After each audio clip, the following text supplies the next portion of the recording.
Madame, Messieurs, bonjour. La une de ce journal, processus de paix au Tchad vers un retour au pays des opposants partis en exil. Un accord de principe vient d'être signé entre les gouvernements des transitions et le parti politique Les Transformateurs, et ce, grâce aux facilitateurs désignés par la CEAC, Félix-Antoine Tshisekedi Tshilombo. On en parle dès le début de ce journal. Au sommaire également, plus de 500 véhicules à destination des Bunia bloqués sur la RN27 suite à l'impraticabilité de la route. Le gouverneur militaire a déployé des engins pour réhabiliter ces tronçons. Voilà tout pour les titres. Encore une fois, bonjour et surtout, merci de nous avoir choisis pour vous informer à travers cette édition de 7 heures.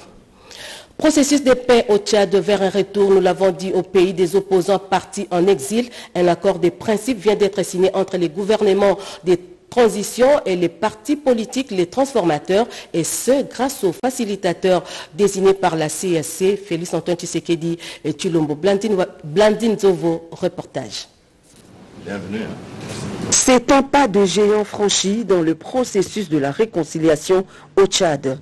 L'accord de principe signé ce mardi en présence du facilitateur désigné de la CEAC, Communauté économique des États de l'Afrique centrale pour le processus de transition en République du Tchad, est signé entre d'un côté le gouvernement tchadien représenté par Abderrahmane Koulamala, ministre de la Réconciliation et de la Cohésion sociale, et de l'autre par les responsables du parti politique de l'opposition tchadienne, les transformateurs.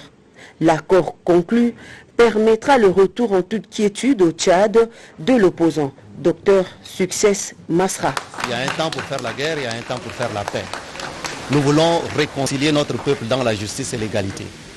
Alors, mon premier sentiment, c'est d'abord cette forte symbolique des Africains, des Tchadiens, aidés par d'autres Africains, et qui trouvent une solution tchado-tchadienne avec un cirage panafricain. Ça me donne de l'espoir. Et ça me projette dans un avenir que je vois rayonnant, à la fois pour les peuples africains, pour les peuples tchadiens, pour les peuples congolais, pour les peuples africains. Nous avions voulu rentrer au Tchad pour continuer ce combat-là, en tendant la main à tout le monde. Et donc nous allons rentrer avec l'esprit de réconcilier, de rassembler, de penser les plaies et de nous projeter dans un Tchad de demain qui doit être un Tchad au service d'une meilleure Afrique. La mission de facilitation de la CEAC pour le processus de paix au Tchad compte, en ce qui concerne sa mise en œuvre, sur la bonne foi des parties à cet accord de principe signé en présence du facilitateur, le président congolais Félix-Antoine Tshisekedi Tshilombo. Pour la partie gouvernementale tchadienne, il n'y a pas de conditions particulières dans la mise en œuvre de cet accord.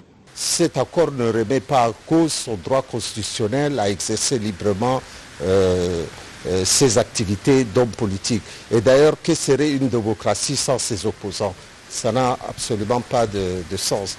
Nous voulons surtout dire que le chef de l'État tchadien, le président Mohamed Idriss Déby, est un homme qui a toujours voulu que la paix soit au-dessus de nos convictions personnelles, parce que la paix, c'est quelque chose d'incontournable. Il ne peut y avoir de paix sans justice, il ne peut y avoir de paix sans une véritable démocratie qui permet l'expression libre du suffrage universel. La légitimité du pouvoir ne peut venir que de l'expression libre du suffrage universel. En ce sens-là, nous sommes pleinement satisfaits et nous souhaitons bon retour à M. Masra et nous espérons qu'il puisse aller dans la paix et la sécurité. Pour Didier Manzenga, ministre congolais du tourisme et envoyé spécial du facilitateur dans le conflit tchadien, la mission de facilitation confiée au président Félix Tshisekedi par ses pairs de la CEAC réitère son engagement à accompagner le peuple tchadien pour une décrispation du climat politique en vue de l'organisation d'élections démocratiques, libres, transparentes et apaisées. Diplomatie, le chef d'État de l'espace SADC se retrouve le samedi 4 novembre prochain à Luanda, en Angola, pour un sommet sur la situation sécuritaire dans l'Est de la RDC. C'est mardi en visioconférence. Ils ont salué les avancées enregistrées dans le déploiement des forces de la SADC sur le terrain. Encore une fois, Blandine Zovo. La situation sécuritaire dans l'Est de la République démocratique du Congo et le déploiement des forces de la SADC, des sujets au centre du sommet extraordinaire de la SADC, tenu ce mardi en début de matinée par visioconférence. Le chef de l'État Félix Antoine Tshisekedi Tshilombo y a pris part à partir de son bureau à la Cité de l'Union africaine. Au cours de ce sommet extraordinaire, les chefs d'État des pays membres ont à l'unanimité réitéré leur engagement à restaurer la paix à l'est de la RDC. Les pays membres de la SADC, à travers leurs dirigeants, se sont également félicités des avancées significatives enregistrées dans le processus de déploiement des forces sur le terrain. Pour sa part, le président Félix Antoine Tshisekedi Tshilombo a informé ses pairs des réunions techniques des chefs d'état-major général et des ministres de la Défense des pays contributeurs des troupes, des réunions qui se tiennent à Kinshasa et à l'issue desquelles sortiront les rapports des ministres de la Défense et des chefs d'état-major des pays contributeurs. En attendant la présentation de ces différents rapports, les chefs d'État ont décidé de suspendre le sommet et le reprendre le samedi 4 novembre prochain en présentiel à Luanda, en Angola. Direction Cité de l'Union africaine avec cette rencontre du président de la République avec les jeunes millionnaires congolais. Près de 120 entrepreneurs venus de toutes les 26 provinces étaient ce lundi 30 octobre face à Félix Antoine Tshisekedi et Tshilombo. Retour en image avec Gilles Chitumbaï. Mythe des présidentes est un deuxième rendez-vous entre le président de la République, Félix Antoine Tshisekedi, et les jeunes entrepreneurs après celui qui a eu lieu au Palais du Peuple le 30 novembre 2022. Par cette rencontre spéciale d'interaction, les chefs de l'État ont voulu se rendre compte du travail accompli par les établissements publics d'accompagnement à l'entrepreneuriat. Objectif, promouvoir la classe moyenne en RDC. Bien avant, le ministre d'entrepreneuriat, Petite et moyenne entreprise, a dans son mot de circonstances souligné que c'est à l'avènement de Félix Antoine Tshisekedi à la magistrature suprême que les entrepreneurs ont été dotés d'instruments juridiques pour booster l'entrepreneuriat. Excellence, Monsieur le Président de la République, chef de l'État, sous votre leadership, le ministère de l'entrepreneuriat, petites et moyennes entreprises a mis en place un programme national de développement de l'entrepreneuriat qui se résume en une trilogie d'appui, à savoir c'est comme capacitation et accompagnement qui est implémenté par l'Agence nationale de développement de l'entrepreneuriat congolais, ANADEC en sigle. C'est comme crédit ou financement qui est implémenté par les fonds de garantie à l'entrepreneuriat congolais, FOGEC en sigle. C'est comme contrat ou marché qui est implémenté par l'autorité de régulation de la sous-traitance dans le secteur privé, ARSP en sigle, et l'Agence pour la promotion des classes moyennes congolaises, APROCEM en sigle. Je ne saurais terminer mon propos sans relever que votre mandature a permis à l'écosystème entrepreneurial congolais de se doter à la fois des institutions et des instruments juridiques capables de booster le développement de l'entrepreneuriat congolais. Confiant dans les potentialités de nos jeunes entrepreneurs et leur dynamisme, je suis convaincu que votre vision de favoriser la création de millionnaires et de milliardaires congolais va certainement se matérialiser. J'ai dit, je vous remercie. Prenant la parole à leur tour, les entrepreneurs ont témoigné d'un bon accompagnement des établissements publics chargés de financer leurs projets, les épargnant ainsi au taux de remboursement excessif de banques et ont loué les efforts du chef de l'État dans sa volonté de faire vivre l'entrepreneuriat dans le pays. Ils ont toutefois recommandé, entre autres, l'exonération douanière, la création de guichets uniques dans toutes les provinces, la création d'une banque à capitaux congolais et l'implication du chef de l'État pour un accès facile au marché. Un chèque de 9 999 $ a été donné à Félix Antoine Tshisekedi par un entrepreneur. J'allais vous demander une permission. C'est de l'offrir aussi à nouveau à Madame.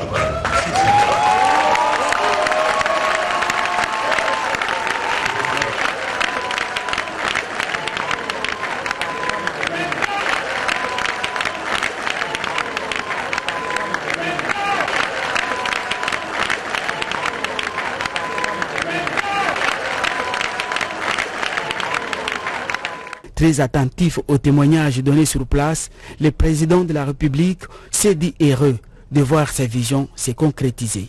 Je crois que vraiment aujourd'hui j'ai eu ma dose de bonheur.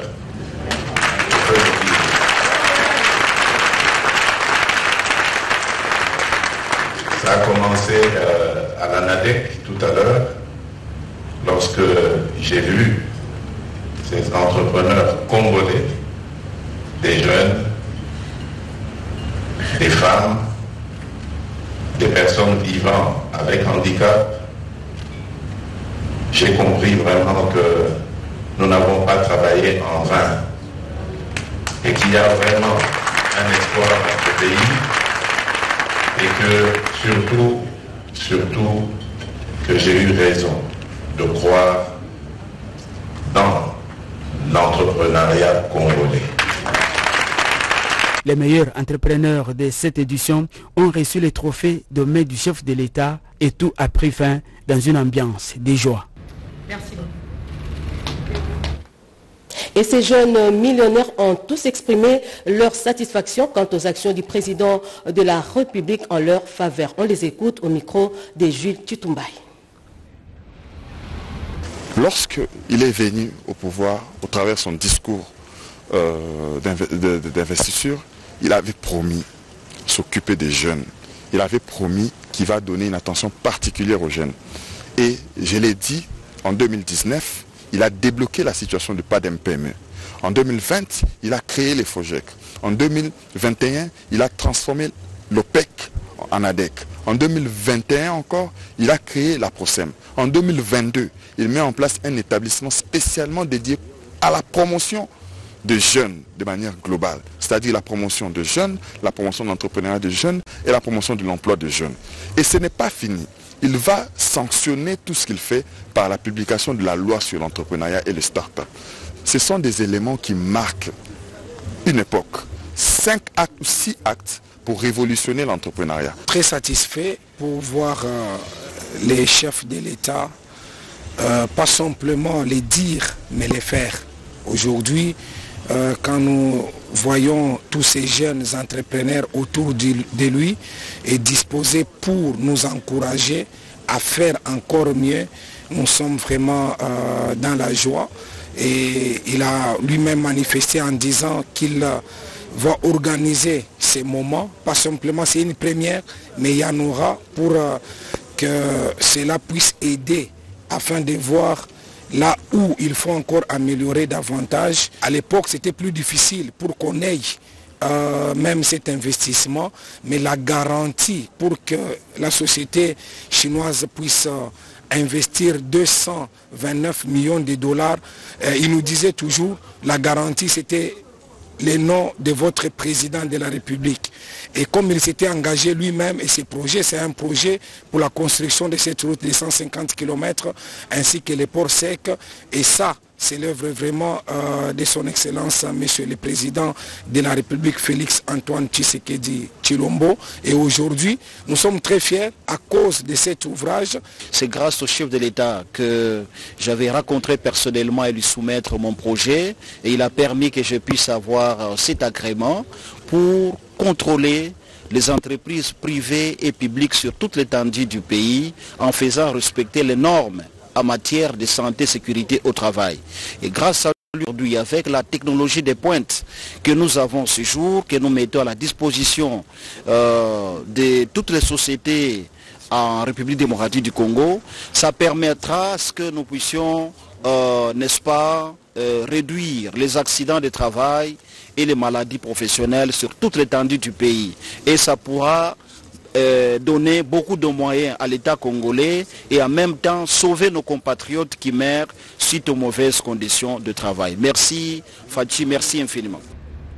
Tout autre chose à présent, la mise en œuvre de la ZLECAF, zone de libre-échange continentale africaine, est une étape cruciale vers l'intégration économique de l'Afrique. Ces propos sont du Premier ministre Jean-Michel Sama Lukonde à l'ouverture du forum exposition des sensibilisations sur la zone de libre-échange continentale africaine tenue à Kinshasa. Janine Kalenga, Marcel Moubenga, reportage. Le Premier ministre Jean-Michel Samalukonde Kyenge a procédé à l'ouverture du forum exposition des sensibilisations sur la zone de libre-échange continentale africaine ZLECAf ce mardi 31 octobre 2023 au Sultani River Hotel. Dans son discours d'ouverture, le Premier ministre a souligné l'importance de la mise en œuvre de la ZLECAf. En sa qualité de président du comité national de la ZLECAf, le Premier ministre Jean-Michel Samalukonde a révélé que le gouvernement de la République se plie continuellement à l'exigence d'associer autant que possible toutes les parties prenantes concernées dans la mise en œuvre de cette organisation africaine. Le thème de l'Union africaine pour l'année 2023 est l'accélération de la mise en œuvre de la zone de libre-échange continentale africaine, ZLECAf. À cet effet, au cours de la 36e session ordinaire de la conférence de l'Union africaine tenue à Addis Abeba, en Éthiopie, du 18 au 19 février 2023, les chefs d'État et de gouvernement ont souligné que la mise en œuvre de la ZLECAf est une étape cruciale vers l'intégration économique de l'Afrique.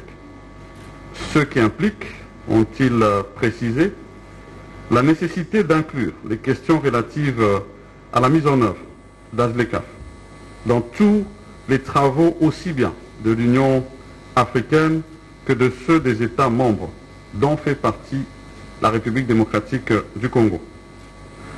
Fort de cette trajectoire clairement indiquée, à l'initiative du président de la République et chef de l'État, M. Félix-Antoine Tshisekedi Tshilombo, j'ai rendu opérationnel en date du 28 septembre 2023 le comité national de mise en œuvre de la zone de libre-échange continentale africaine en République démocratique du Congo.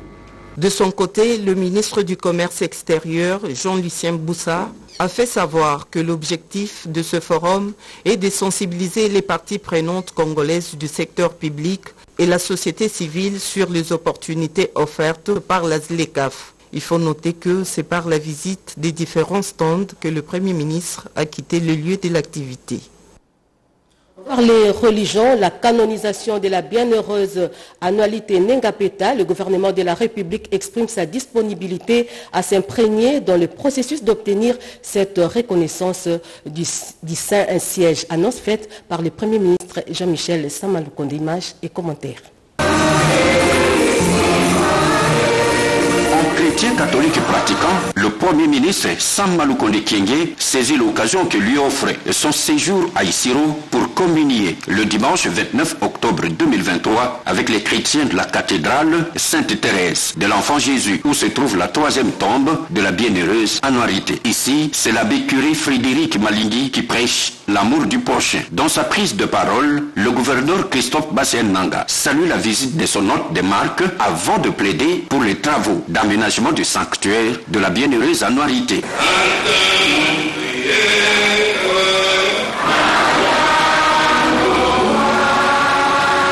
Préparatif de pèlerinage installé à travers le gouvernement provincial, vraiment soutenu de façon réelle par le gouvernement central. Au nom du chef de l'État, Jean-Michel Samalukonde Kyenge accède à la demande sous les applaudissements de l'assistance chrétienne. La province de Haute-Uélé et la ville d'Isiro, c'est la ville de la bienheureuse Annualité Nengapeta. Cette préparation que nous avons ici à l'occasion du 60e anniversaire du pèlerinage que nous devons avoir et l'accompagnement qui va se faire par le gouvernement de ce grand pèlerinage qui se fera ici.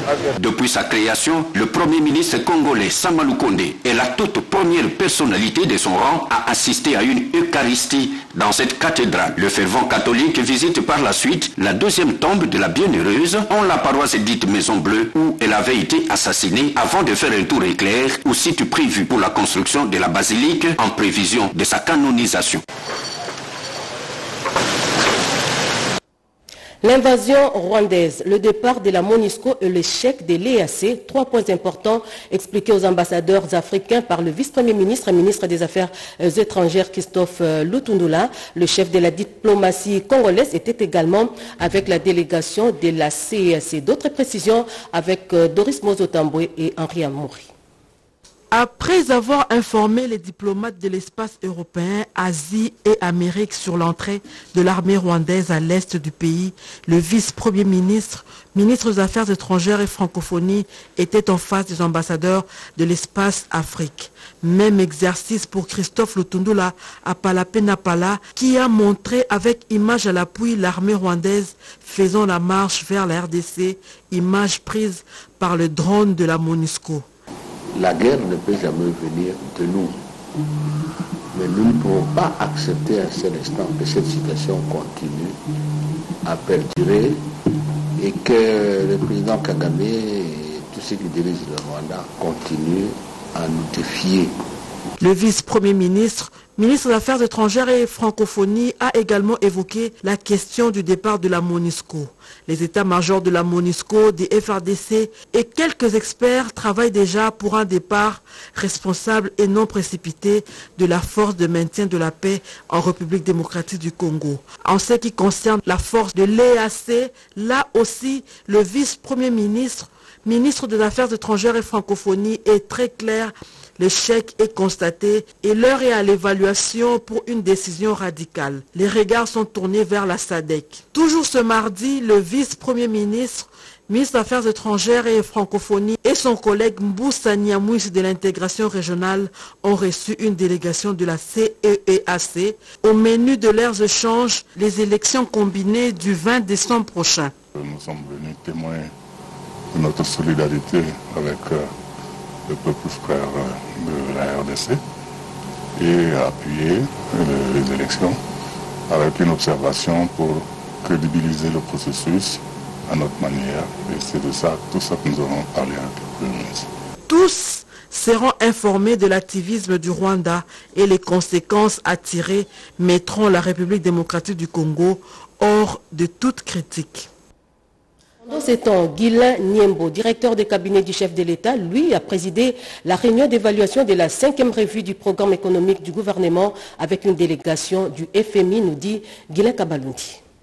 La 5e revue du programme économique du gouvernement évaluée ce mardi 31 octobre 2023 au Palais de la Nation lors d'une rencontre de haut niveau entre les directeurs du cabinet du chef de l'État Guilain Niembo et une délégation du Fonds monétaire international FMI.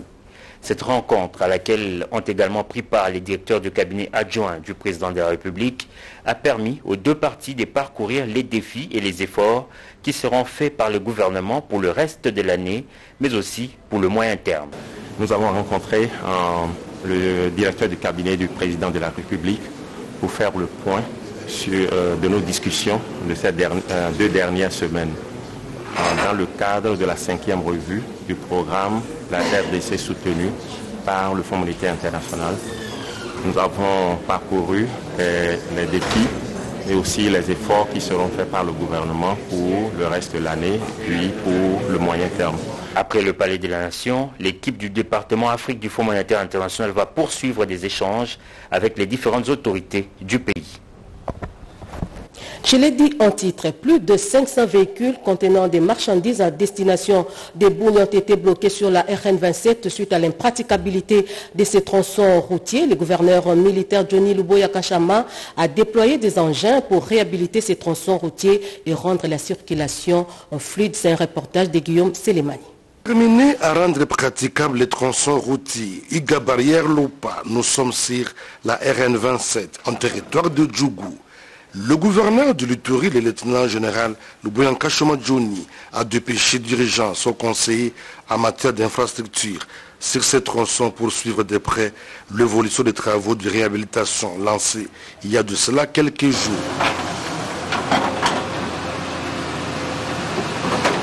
Face au blocage consécutif, à la récurrence de pluies à ce jour, déjà des mécanismes sont entrepris par l'administration militaire pour évacuer, dans un premier temps, le véhicule bloqué contenant les marchandises et produits de première nécessité en destination de Bunia. Ces camions ici ravitaillent pour ravitailler et de l'autre côté on dégage, vous montez ainsi de suite. Ceux qui sont de l'autre côté, ils peuvent aussi travailler de l'autre côté.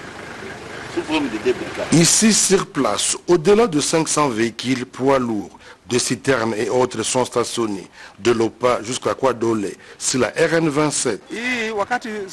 Pendant la période non pluvieuse, nous marchons bien. Mais pendant la saison de pluie, il y a des nids de poules qui se créent et cela bloque le passage aux véhicules. Certains véhicules transportent de marchandises qui dépassent les tonnages. Les autorités doivent réglementer les tonnages des marchandises sur les véhicules pour que tout marche comme il se doit.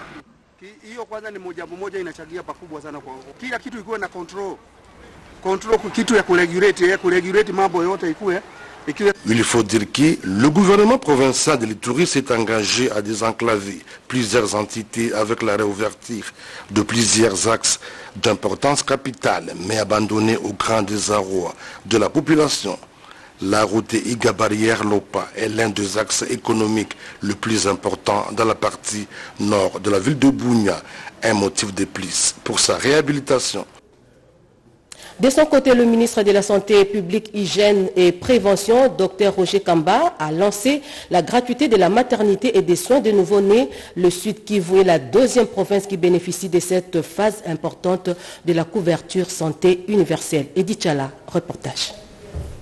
Comme promis le 5 septembre dernier, lors du lancement de la gratuité des accouchements et des soins de nouveau-nés par le président de la République Félix Antoine Tshisekedi, le ministre de la Santé publique, Hygiène et Prévention, Dr Samuel Roger Kamba, vient d'officialiser ce pan important de la couverture santé universelle dans la province du Sud Kivu. Devant les autorités de la province et les femmes de Bukavu à l'hôpital général de Miti Mouressa dans le territoire de Kabaré, le ministre Roger Kamba a expliqué l'importance de la couverture santé universelle à travers la gratuité des accouchements. Il s'est passé beaucoup de choses avant qu'on arrive à la gratuité des accouchements.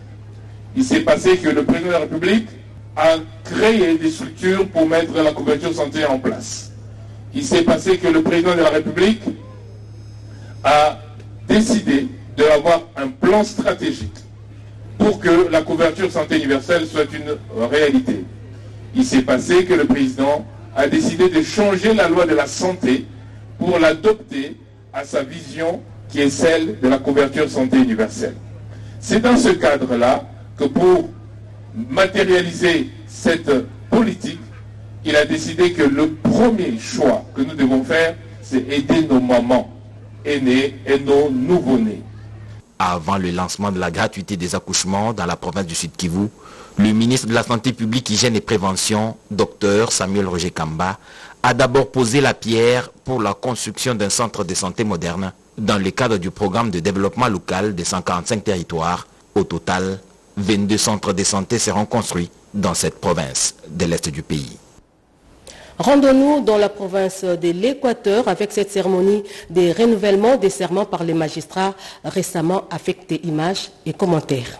Gare à ce qui précède, 2 magistrats ont été nommés par ordonnance d'organisation judiciaire numéro 23/156 du 15 août 2023 portant affectation de magistrats civils du siège. Il s'agit de Kesenge Joseph Marie, nommé et affecté pour exercer les fonctions du président du tribunal de grande instance de Mbandaka, et du magistrat Kelende Chimini Jean-Pierre, nommé au grade du président du tribunal de grande instance et affecté au tribunal de paix de Mbandaka. Tandis que les 2 autres magistrats impétrants ont été nommés par ordonnance d'organisation judiciaire numéro 23/155 du 15 août 2023 portant nomination de magistrats civils du ministère public. Il s'agit de Ngandou Kaleka Zakari, nommé procureur de la République près du tribunal de grande instance de Mbandaka, et du magistrat Serge Moussongombo, nommé procureur de la République affecté en qualité de chef de parquet près du tribunal de paix de Mbandaka. Je jure de respecter la Constitution et les lois de la République démocratique du Congo et d'accomplir loyalement, fidèlement, avec honneur et dignité, les fonctions qui me sont confiées. Merci beaucoup, monsieur le ministre public. Je prends acte de votre prestation de serment à qualité de ministre public. Au terme du renouvellement de serment, chaque magistrat promu a exposé sur un sujet d'actualité. Notons que cette cérémonie s'est déroulée au cours d'une audience solennelle dans la salle d'audience du tribunal de grande instance de Mbandaka. Infrastructure, les 6 km de la route nationale numéro 20, tronçon Ouroudi-Idiofa, vont connaître les travaux d'assainissement. Ceux-ci ont été lancés par le directeur général de l'Agence congolaise des grands travaux, nous dit Edith Chala. Cette cérémonie à caractère purement technique s'est déroulée en présence de l'administrateur du territoire adjoint du territoire d'Idiofa, Arma Chibanda, du conseiller juridique du ministre des Infrastructures et Travaux Publics, en même temps notable d'Idiofa, Papi Labila, et bien d'autres personnalités. Selon le directeur général adjoint de l'Agence congolaise de grands travaux, je peux vous rassurer d'abord que la première phase qui a été faite, que vous savez mieux que moi, il s'agissait de la voirie au niveau du territoire de Idiofa, qui compte au moins 6 km 351 mètres. Donc, c'est un travail qui a été bien fait. Ces travaux de la phase 2 seront beaucoup plus axés sur la construction des ouvrages d'assainissement comparativement à ceux de la phase 1 qui s'étaient attelés à la construction de 6 km de la voirie de la traversée d'Idiofa. Les 10 travaux vont durer 12 mois et auront dans leur mise en œuvre la SIC comme entreprise contractante, Sino Hydro comme l'entreprise sous-traitante et l'Agence congolaise de grands travaux agira en tant que maître d'ouvrage délégué du ministère des Infrastructures et Travaux Publics. La population d'Idiofa en province du Kwilu peut espérer des jours meilleurs avec les débuts des résultats des différents plaidoyers menés auprès des différents ministères par maître Papi Labila Kalim. Le lancement de ces travaux de rénovation de la nationale numéro 20 n'est qu'une partie de ces résultats attendus. Il faut avouer que le président de la République a une oreille attentive sur les plaidoyers d'Idiofa. La population s'est beaucoup plainte du fait qu'il n'y avait pas des assainissements qui étaient finis, des érosions qui commençaient à être créées. Et voilà pourquoi, dans une première phase de financement du Sino congolais, on a d'abord positionné ces assainissements. L'eau potable pour près de 50 000 ménages, le plaidoyer pour la mécanisation des fonctionnaires d'Idiofa et tant d'autres sont des actes que pose Papi Labila Kalim pour la population de cette partie de la province du Kwilu. Ainsi se referme cette édition des 7 heures sur la RTNC. Madame, Messieurs, merci à vous tous de l'avoir suivi. Merci à Mamita Bangoulou et à Pecho Mubenga Yakasongo qui l'ont réalisé. La partie technique a été assurée par Joseph Nzenzo, José Dimonekene et Alain Galien. À leur nom, je vous dis merci pour votre confiance et fidélité. L'information revient à 13h30 et ce sera avec Tétis Samba la présentation. Je vous souhaite de passer une très belle journée en compagnie de nos programmes. Au revoir.